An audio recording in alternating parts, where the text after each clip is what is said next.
우리 시간 우리 주신 하나님 말씀은 요한복음 6장 15에서 21절 말씀입니다. 요한복음 6장 15절에서 21절 말씀입니다.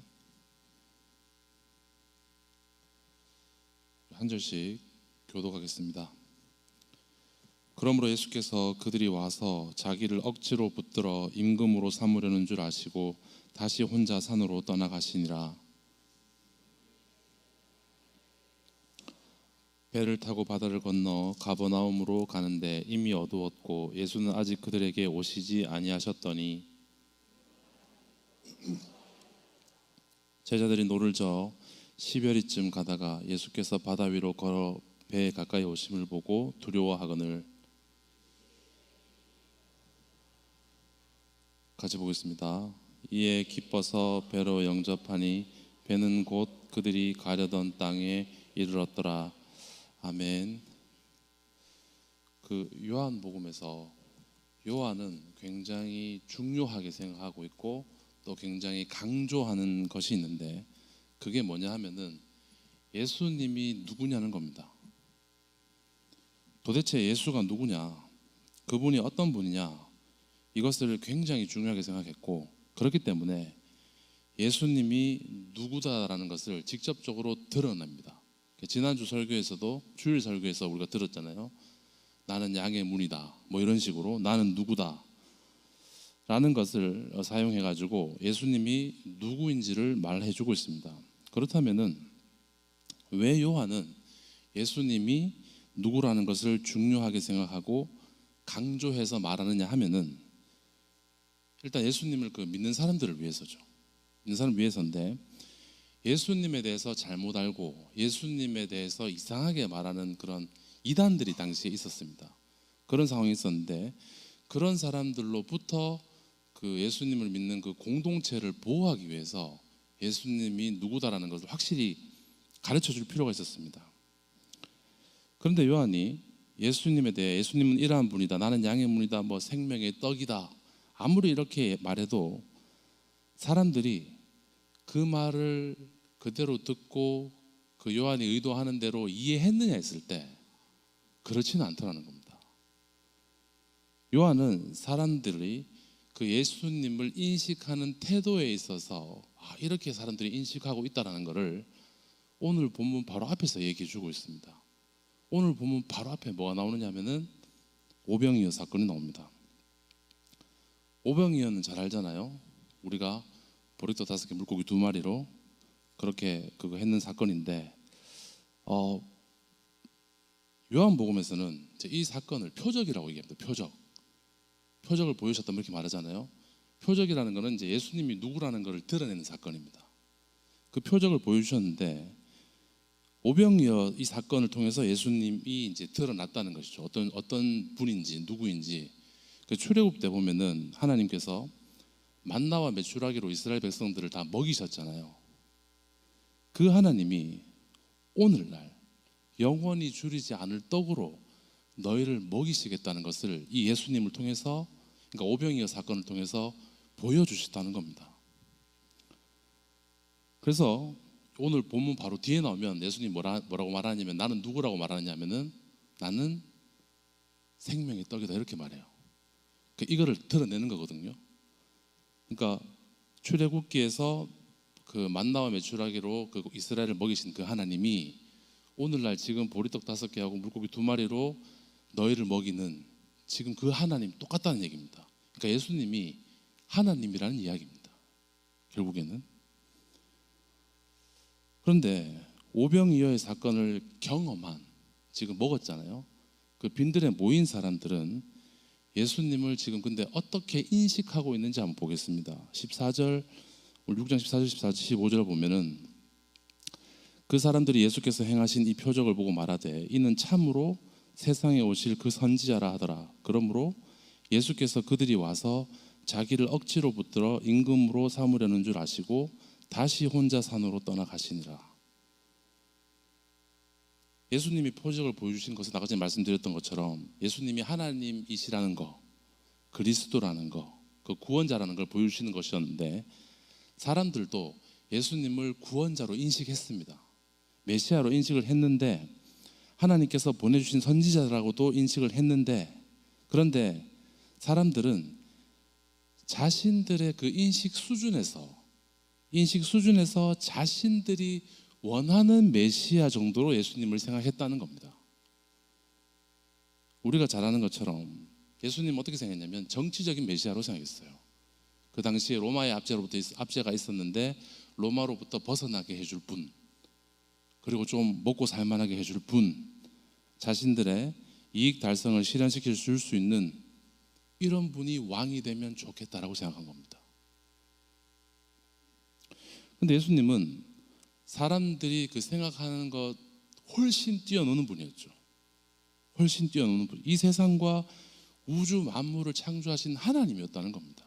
예수님은.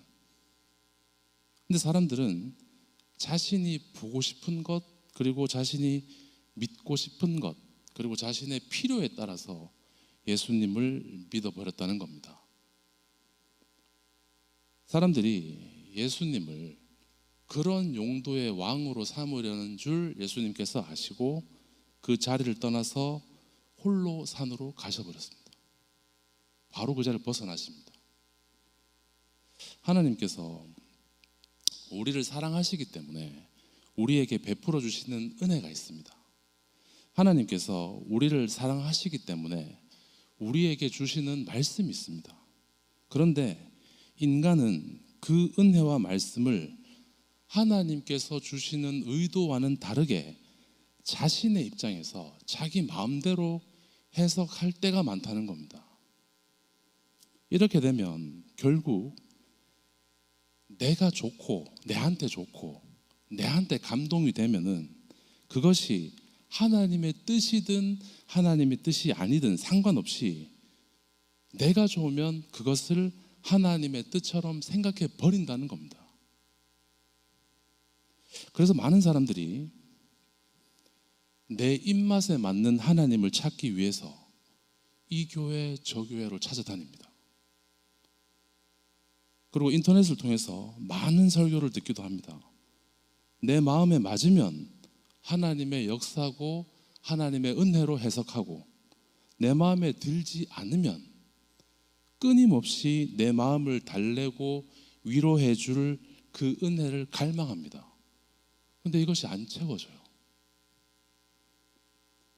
사람들이 배고픈 상황에서 예수님이 그 많은 사람들을 먹이시는 것을 보고 열광했습니다. 너무 좋고 너무 믿을만 하니까 왕으로 삼으려 했습니다. 그런데 예수님은 그 자리에서 떠나버렸다는 겁니다. 많은 사람들이 모이고 많은 사람들이 은혜를 받고 그곳에서 하나님을 찬양하고 예배하는 소리가 끊이지 않는 곳이 있다고 한다면은, 저는 예전에는 당연히 그곳에 하나님의 성령이 함께 하시니까 그런 일들이 있을 거라고 생각을 했었습니다. 그런데 오늘 본문을 보면서 그렇지 않을 수도 있겠다라는 생각을 했습니다. 나를 향하신 하나님의 뜻이 어떠한지보다 내가 원하는 신앙생활을 할 수 있는 곳, 좀 더 편하고 좀 더 윤택한 신앙생활을 할 수 있는 곳에 사람들이 점점 더 모이는 것은 아닌지 한번 생각해 봤습니다. 몰트만이라는 신학자가 그런 말을 했습니다. 교회가 뭐냐? 예수님이 계신 곳이 교회다라고 말했습니다. 그러니까 예수님이 계시지 않으면 교회가 아니라는 말입니다. 되게 단순한 말인데, 지극히 저의 개인적인 관점으로 봤을 때 예수님이 왠지 서둘러 떠나실 것 같은 교회들이 보이더라는 겁니다. 저의 개인적인 관점입니다. 교회가 커지면 커질수록 이런 딜레마를 가질 수밖에 없는 그런 오늘날의 교회들의 모습을 보게 됩니다. 오늘 본문이 나오는 요한복음을 쓴 사도 요한도 종류는 약간 다를 수 있겠지만 공동체에 대한 고민과 그 시대에 대한 고민이 있었습니다. 그리고 그런 상황에서 요한복음을 기록하면서 정말 예수님이 누구신지에 대해 말하고자 했습니다. 그래야 예수님에 대한 인식을 바르게 가지고 있어야 예수님께서 말씀하시는 삶, 하나님의 뜻을 추구하는 삶을 살 수 있다는 겁니다. 그러니까 편한 종교 생활, 편한 신앙 생활이 아니고 예수님이 말씀하시는 삶을 살 수 있게 된다는 겁니다. 그 예수 그리스도가 누군지 바로 알아야지. 예수님을 바르게 알지 못하면 결국에는 내가 원하고 내가 중심이 되는 삶을 살 수밖에 없습니다. 그렇게 되게 돼 있습니다. 그럼 제가 질문을 드리겠습니다. 정말 예수님이 누굽니까? 나에게, 다른 사람이 말하는 예수님 말고 나에게, 여러분에게 예수님은 어떤 분이십니까? 오늘 본문도 바로 그 예수 그리스도에 대해 말하고 있습니다. 그러면 이 본문에서 말씀하고 있는 예수님은 누구인가 한번 보도록 하겠습니다. 지금 바다 한가운데 제자들이 어려움 속에 있습니다. 인간이 제어할 수 없는 바람과 파도 앞에서 제자들은 이렇게 무기력할 수밖에 없습니다. 자신들이 통제할 수 있는 것이 없습니다. 그런데 예수님께서 그 바람과 파도 속을 걸어오고 있습니다. 인간의 몸을 입고 오셨지만 예수님은 하나님입니다. 우리가 너무 자주 부르고 쉽게 불러서 친숙해져서 그렇지 예수님은 온 우주를 창조하신 하나님입니다. 인간은 바람과 파도 앞에서 무기력할 수밖에 없지만 예수님 앞에서는 그 바람과 파도가 무기력해진다는 겁니다. 예수님은 그 자연을 만드시고 다스리시고 지배하시는 분이십니다. 근데 그 창조의 하나님께서 나의 예수님이라는 것을 우리가 기억해야 됩니다. 바람과 파도를 인간이 제어할 수 없는 것처럼 우리가 살아가는 세상 속에서 내 마음대로 내 상황을 통제할 수는 없습니다. 늘 내 뜻과는 다르게 내가 원하든 원하지 않든 그 나에게 주어지는 환경에 내가 맞춰야 합니다. 비 오면 비 맞아야 되고 눈 오면 눈 맞아야 됩니다. 그런데 나의 예수님께서는 그 모든 것을 창조하시고 다스리시는 분이라는 겁니다. 지난주 제가 새벽기도 때 말씀드린 적이 있는데 이런 전제를 가지고 살아가는 사람들은 그냥 세상을 살아가는 사람들의 삶과는 다르다는 겁니다.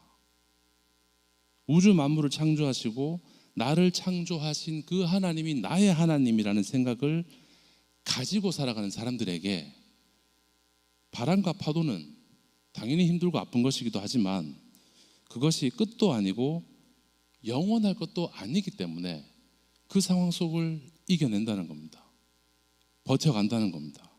상황이 힘들어서 뭔가 멋있게 신앙적으로 그렇게 하지는 못한다 하더라도 그 하나님으로 인해 어떻게든 버텨냅니다. 결국 이 모든 상황이 그 하나님의 손안에 있다는 것을 믿기 때문에 그렇습니다. 물론 이런 상황 속에서 오히려 하나님께 감사할 수 있습니다. 이런 상황 속에서 오히려 하나님을 더 깊이 만날 수도 있습니다. 그런데 우리의 삶을 돌아보면 우리가 어떤 딱 한 가지만을 반응하기는 어렵잖아요. 그렇게 만나기도 했다가 버티기도 했다가 조금 원망하기도 했다가 하지만 그 모든 순간 속에서 그 하나님이 창조의 하나님이고 내가 그 하나님 손 안에 있다는 사실을 기억하면 됩니다. 그런데 그 창조의 하나님, 만물을 다스리시는 그 예수님이 나와 상관없는 분이 아니라는 것을 또 본문에서 말하고 있습니다. 제자들이 바다에서 고생하고 노를 저어서 심리를 나갔다고 합니다. 근데 예수님은 정확하게 제자들이 있는 곳을 찾아가셨어요. 그 바다에서 점같이 보일 것 같은데 안 보일 수도 있겠죠. 근데 예수님은 제자들을 찾아가셨습니다. 모든 것을 아시고 모든 것을 할 수 있기 때문에 그렇게 하셨을 수도 있겠지만 마가복음에 보면 예수님의 행동에 대해서 조금 더 자세하게 설명이 나와 있습니다.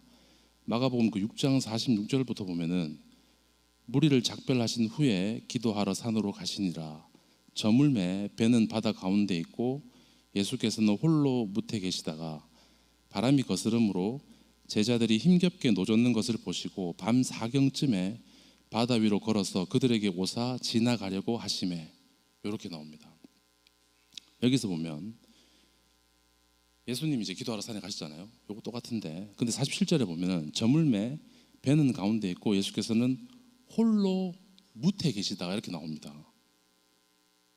그러니까 예수님은 산에 가셨다가 내려왔겠죠. 산에 가셨다가 무태 육지라는 말이잖아요. 육지에 내려오셔서 혼자 계셨고 제자들은 이제 바다 가운데 있는 상황입니다. 근데 예수님, 이게 별개의 상황처럼 보이는데 지금 예수님이 뭐 하고 계십니까? 우리 방금 읽었잖아요. 예수님이 뭐 하고 있느냐 하면은 바람이 거스름으로 제자들이 힘겹게 노젓는 것을 보시고, 예수님은 지금 보고 계시다는 겁니다. 제자들을 보고 계셨습니다. 제자들과 지금 떨어져 있는 상황이고 제자들은 예수님이 없는 상황에서 어려움에 처하게 됐습니다.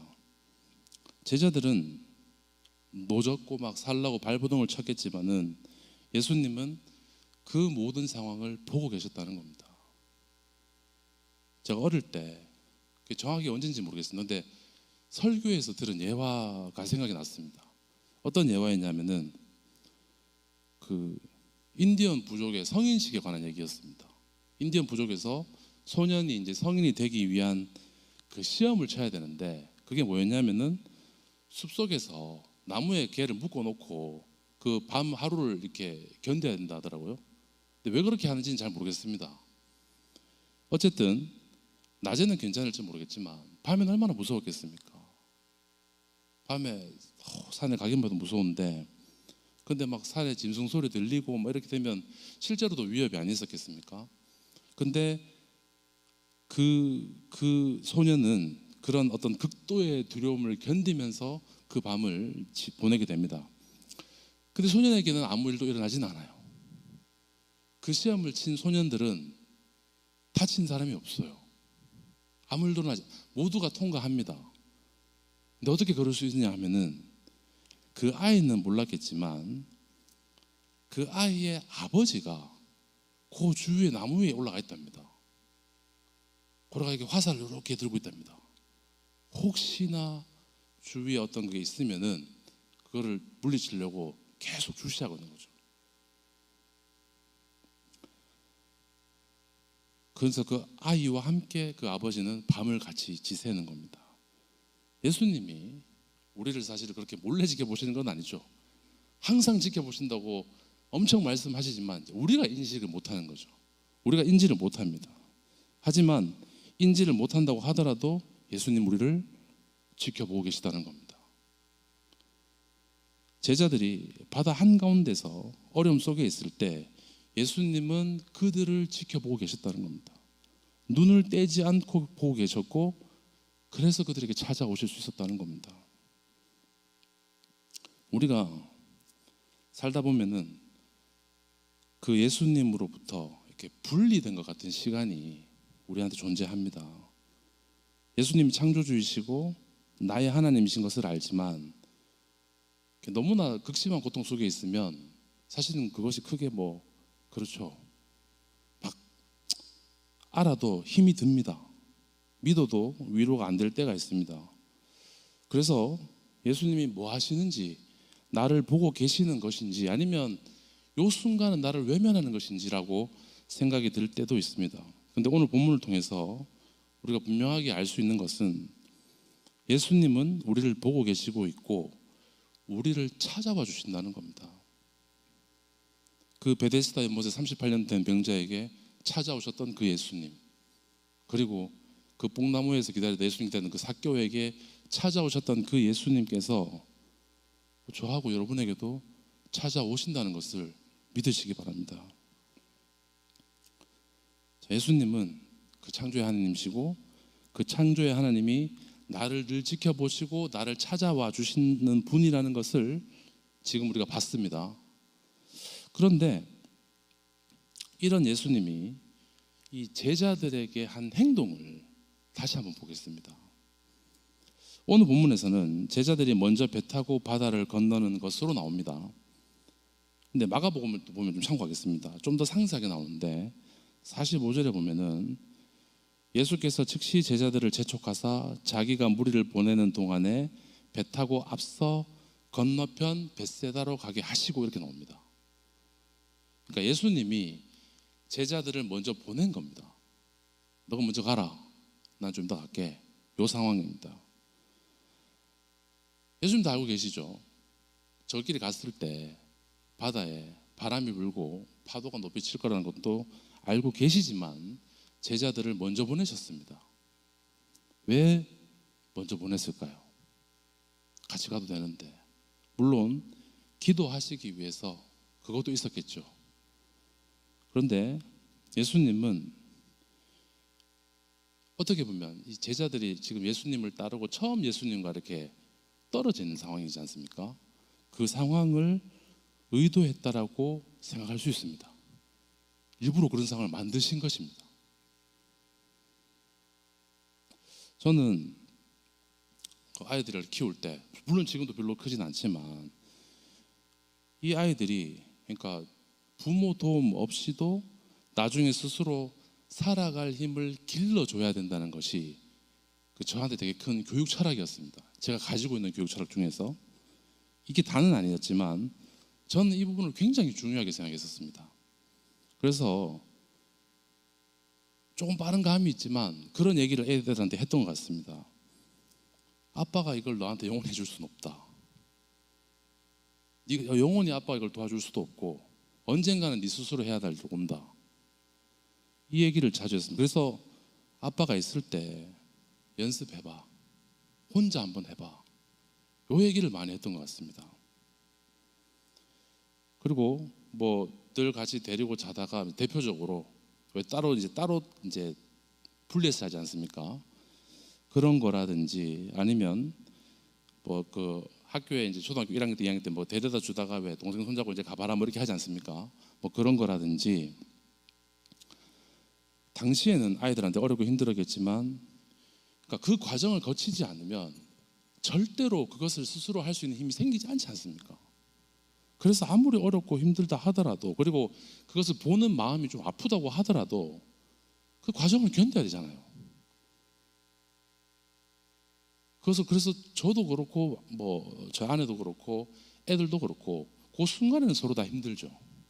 서로 원망도 있을 수 있고 그렇지만 반드시 그거를 겪도록 했었습니다.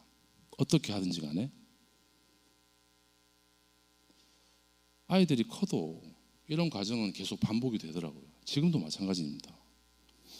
근데 지금은 아이들이 자신이 한 선택 때문에 손해를 보기도 하고 피해를 당하기도 합니다. 자기가 한 선택 때문에. 근데 저는 그 선택을 할 때 그걸 압니다.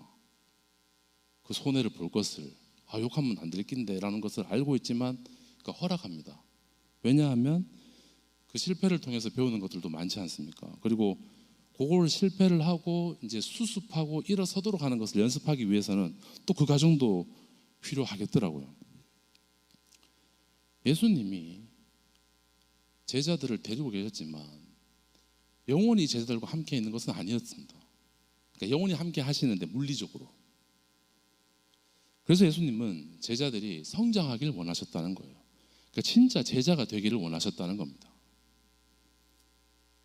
예수님께서 바로 옆에 있지 않다 하더라도 예수님을 기억하고 그 예수님을 믿으면서 하나님 나라를 만들어 가기를 원하셨습니다. 이 제자들 스스로. 예수님 옆에서 막 하라고 쪼지 않아도 제자들이 하기를 원했습니다. 그래서 제자들에게 이런 상황을 그런 예수님이 계시지 않았을 때 그런 상황을 이겨나갈 수 있도록 지금 기회를 만들었다는 겁니다. 먼저 보내신 거예요.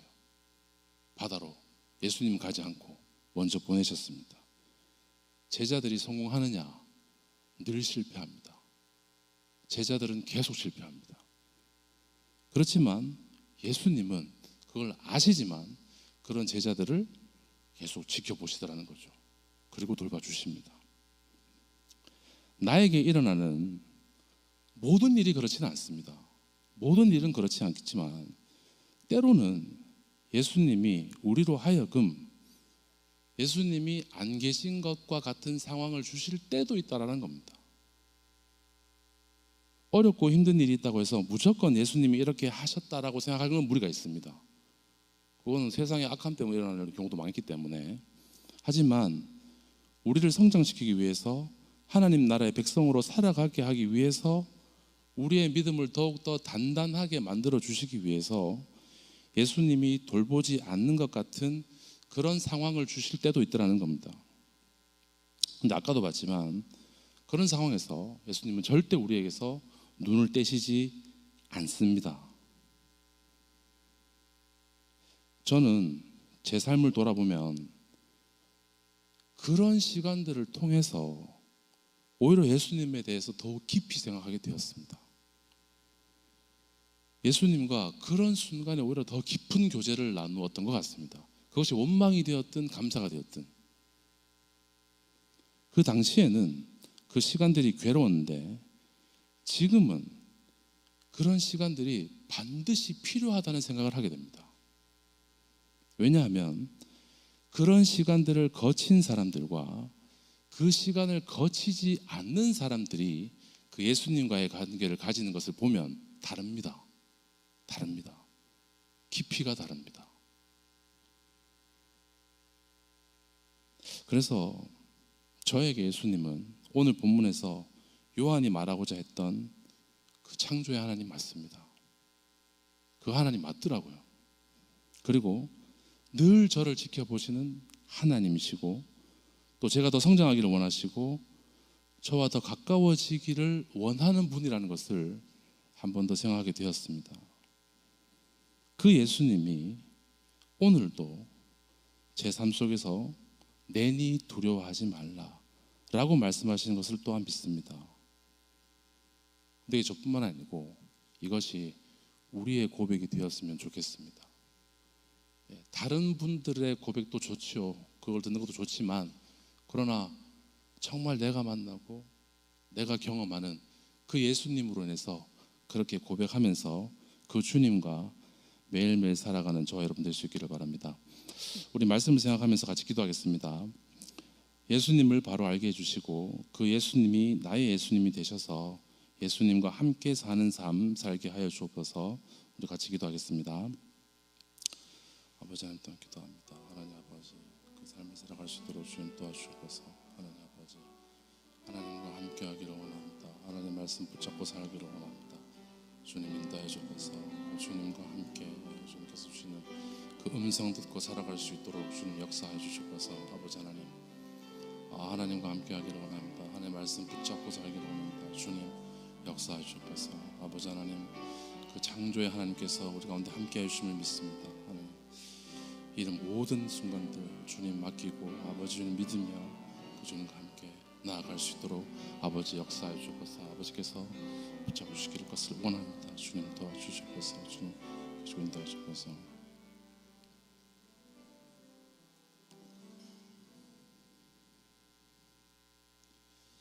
하나님 감사합니다. 오늘 말씀을 통해서 예수님이 누구신지 다시 바라보게 하시니 감사합니다.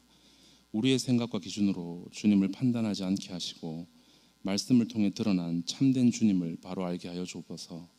눈에 보이지 않는 순간에도 우리를 지켜보고 계시며 찾아오시는 주님을 신뢰하게 하시고 어떤 상황 속에서도 내니 두려워하지 말라 하시는 그 주님의 음성을 붙들게 하여 주옵소서. 우리의 믿음을 더욱 굳건하게 하시고 날마다 주님과 동행하는 삶을 살게 하여 주옵소서. 감사드리며 살아계신 예수님의 이름으로 기도합니다. 아멘.